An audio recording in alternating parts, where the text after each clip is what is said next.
I told you can't trust these. Now Puffy done killed Tupac, man. 50 Cent dropped a bombshell, revealing a list of celebrities allegedly linked to Tupac and Biggie's assassinations.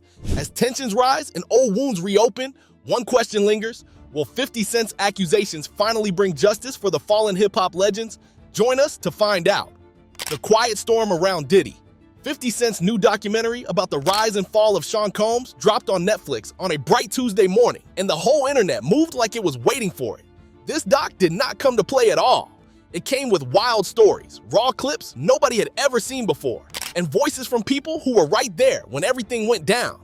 The whole thing felt like somebody finally switched on the light in a dark room. The second episode of the series, now streaming, goes even deeper. It is part of a multi-section story called Sean Combs: The Reckoning, and this episode came heavy. Former workers from Bad Boy Records and old artists stepped forward with their own versions of what they saw behind the curtains. They spoke on the deaths of Biggie Smalls and Tupac Shakur, and everything they shared pointed in the same direction, making the whole episode feel tense and cold. Rapper Mark Curry spoke. Roxanne Johnson, the ex-wife of rapper Craig Mack, also spoke. And Bad Boy co-founder Kirk Burrows did not hold back either. They said Combs was not only rough with money, he also pushed dangerous rivalries that took over hip-hop in the late 90s. Burrows even shared that he felt Sean was jealous of his own artists. He said the man forced him to hand over his part of the company by waving a baseball bat and acting like things could get ugly if he refused. The doc then moved into the East-West tension between Bad Boy on the New York side and Death Row Records on the West Coast. Death Row had Dr. Dre and later Tupac, while Bad Boy carried Biggie, Mace, 112, and Faith Evans. People interviewed said the artists were not the ones fueling the fire. It was the big bosses behind the scenes, and they claimed Combs was one of the main ones throwing fuel on the flames. From there, things spilled into the streets. The documentary explained how gang ties got pulled into the picture, with the Crips on Biggie's side and the Bloods riding with Suge Knight and Death Row. The whole time, Sean was painted as someone in the middle, connected to a narcotic figure named Dwayne Keffy D. Davis through Eric Von Zip. Von Zip was someone Combs once called his uncle, and people said he was a major name in the New York street world.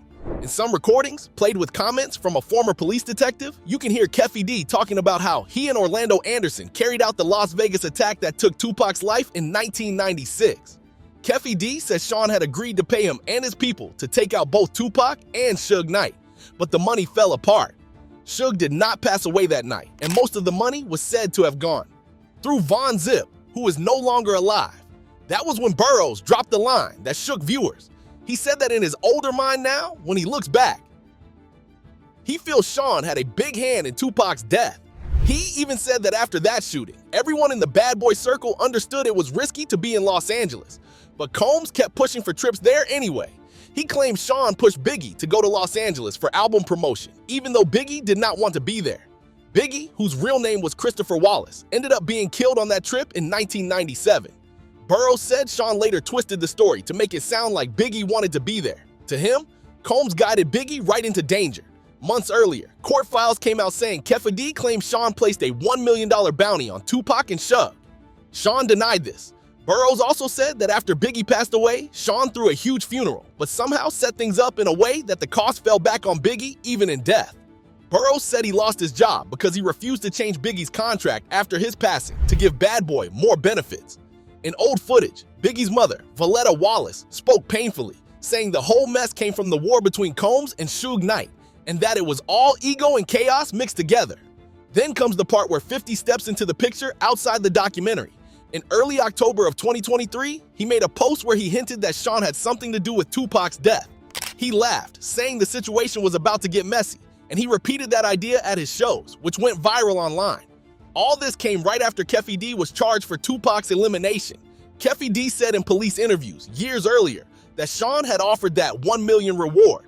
But when Sean was asked directly about any of this on a popular radio show, he brushed it off, saying they do not entertain nonsense and they are not going into it. Which we know wasn't true. Yeah, check this out. We don't talk about things that are nonsense. We don't even entertain nonsense, my brother. So we're not even going to go there. Not long after, 50 announced that his company, G-Unit Film and Television, would be making a full documentary about Sean, especially with all the lawsuits coming out against him. 50 even said that the money from that documentary would go to survivors of assault, making the whole thing feel even heavier. But how did this war between 50 and Diddy start? Who made the first move? Stay with us. when the smoke never clears. The story of 50 Cent and Sean Combs is one of those feuds that did not start loud, but slowly grew into a whole storm that everybody watched from the sidelines. Back in the early days, when both men were moving through the game with heavy ambition, they actually worked together. They made tracks, shared studio time, and even appeared cool on the surface. One of those songs was a remix on a Biggie project that dropped after Biggie passed in 1999. Instead of everything being sweet, 50 slid in a small jab during his verse, calling himself the King of New York and saying he does not dance around like Diddy. It sounded playful, but it planted a seed. As the years passed, the tension grew heavy. A big part of the smoke came from their back and forth over Mace, one of Combs' longtime partners. 50 said he wanted to sign Mace to G-Unit after Combs gave him permission to find new chances. But according to 50, the deal fell apart because Combs became difficult about it. 50 said he believed Combs saw Mace as the last part of his legacy and did not want to let him go for a fair price. Later on, 50 started using stronger words, calling Combs a sucker in a radio talk while explaining the money request behind the Mace situation. He said Combs wanted $2 million for Mace, and he joked that even if Mace had $2 million in his own pocket, he still would not be worth that. It was clear that the issue burned deep. Things heated up even more when 50 dropped a diss track called The Bomb. In that song, he did not hide anything.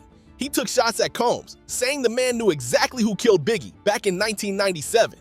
Biggie, also known as Christopher Wallace, was signed to Bad Boy Records and was killed in a drive-by while moving in a group of cars. Combs was in another vehicle that night. No one has ever been charged, but the tragedy left the whole hip-hop world wounded. 50 used that pain to strike at Combs, calling him soft and saying he knew the truth. He also mocked Combs' famous white parties, joking that this meant he would never get invited. 50 said he did not care because he never wanted to chill with Combs anyway. Those parties later came up in serious cases against Combs, which made 50's words hit even harder in hindsight. In a 2024 conversation with a major magazine, 50 explained why he refused to attend Combs' parties. He said the energy there felt uncomfortable, like something was off. When people say that to me, I get a little uncomfortable. He said he never liked the vibe, and that alone made him distance himself. But the jabs did not end there. Back in 2010, 50 went on another radio show and said Combs was not really an artist. To him, an artist is someone who writes their own music. He said hip-hop shines when people share their real experiences, but once somebody starts acting more like a business boss than a creator, the vibe goes cold. 50 said Combs cared more about money than music. A month later, 50 pushed things further by starting a whole online petition. He said Combs needed to let Biggie rest. He argued that Combs kept using Biggie's name for business and attention. The petition said Biggie's name should never have been someone's free ticket to success. It asked when the last time was that Combs truly honored Biggie without turning it into a profit move. Things got even colder when 50 compared Combs to someone who drains the shine out of everyone around him. He said Combs surrounded himself with people he could feed off and that he was the one trying to stay pretty while taking energy from others.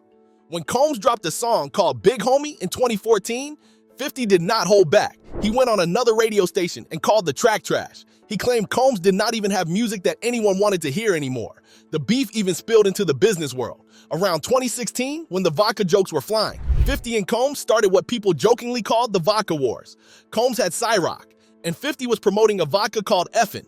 On a popular podcast, 50 said Ciroc was not real vodka, claiming it was made from grapes instead of the type of ingredients he believed real vodka came from. He said his brand was cleaner and better, and even joked about the headaches people got after finishing a full bottle of Ciroc. In that same talk, 50 called Combs a fruit pop and told a strange story. He said Combs once asked to take him shopping, and 50 thought that was weird. He told me to take me shopping.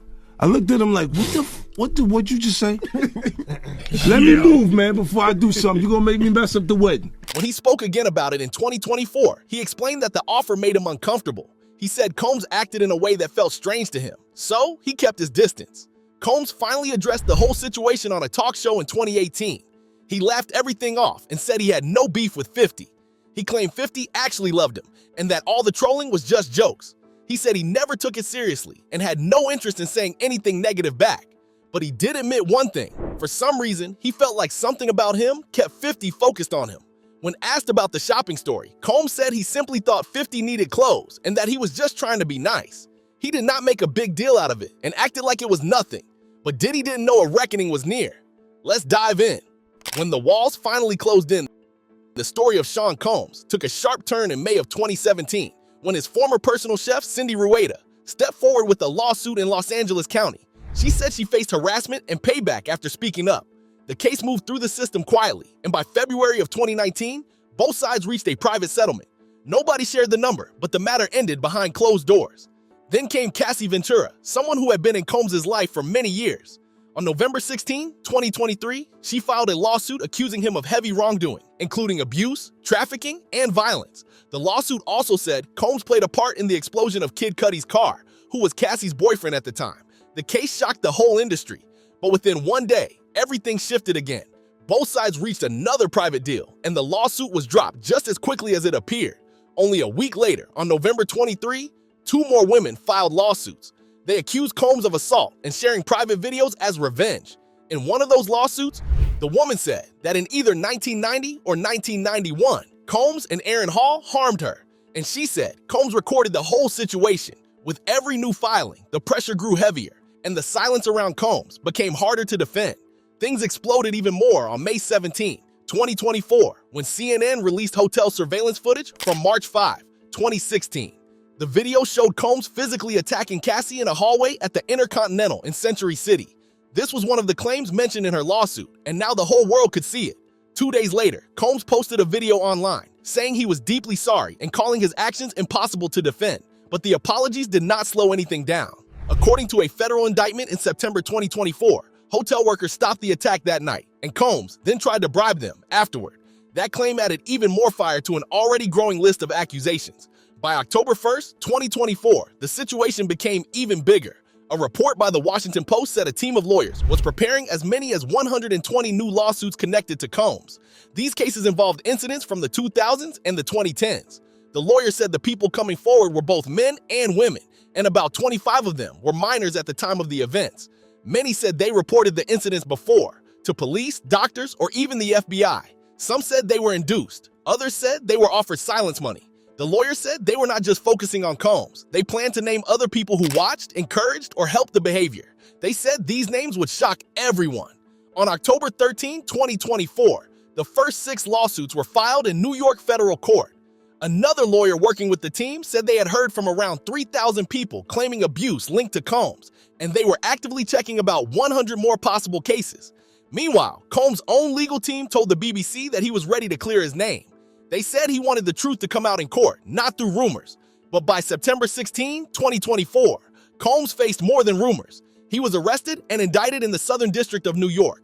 The charges included racketeering, trafficking by force, and transporting people for prostitution.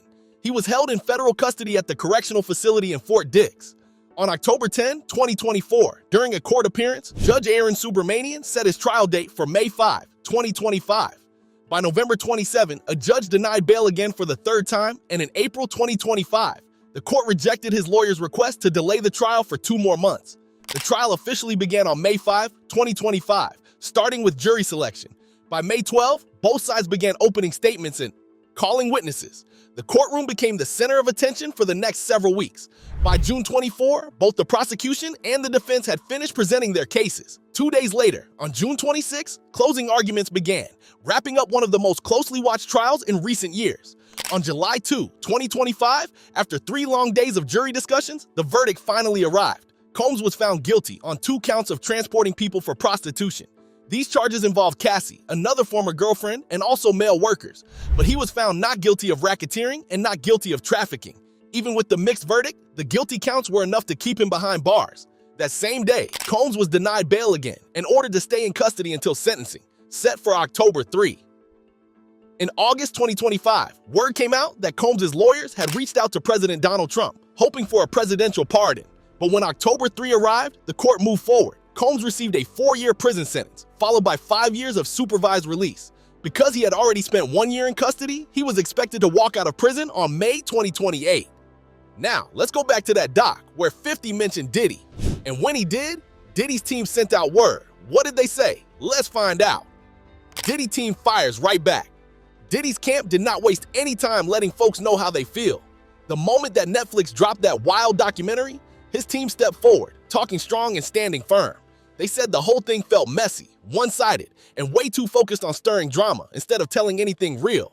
In their eyes, the whole project came off like a hit job, not a fair look at the truth. His spokesperson made it clear that they were not about to argue every single claim Netflix repeated, According to them, a bunch of the people talking in that documentary had been holding grudges for years, chasing clout, or trying to score money. His team even pointed out that some of the claims had already gone through the legal system, while others were never brought up anywhere because, according to them, the stories simply were not facts. To them, Netflix just grabbed whatever made the most noise, even if it lacked proof. What really got Diddy's team heated was the use of private footage that had never been seen by the public. This footage was recorded right before his arrest in September 2024. In the clip, Diddy was on the phone with his legal team, stressing about the storm coming his way. He talked about needing someone who understood the roughest, dirtiest sides of the business because things were slipping out of control. At that time, he was already facing a heavy wave of lawsuits and was close to being hit with more charges. Seeing that moment on Netflix, his team said it crossed the line. They explained that Diddy had been collecting his own footage since he was 19. He always planned to use it one day to tell his story how he wanted, not how someone else twisted it. So, for Netflix to pull those clips and use them without permission felt completely unfair to them. His spokesperson even said it was illegal, like Netflix had gone too far just to boost views. From their point of view, Netflix was doing whatever it could to keep the buzz going. They said Netflix did not care about the full truth or about Diddy's rights. Instead, the platform just wanted to feed off the media frenzy around him. Using private conversations, especially ones with his lawyers, was something his team found disrespectful. They said those talks were never meant to be shown to anyone, and no rights to that footage were ever given to Netflix or anyone else.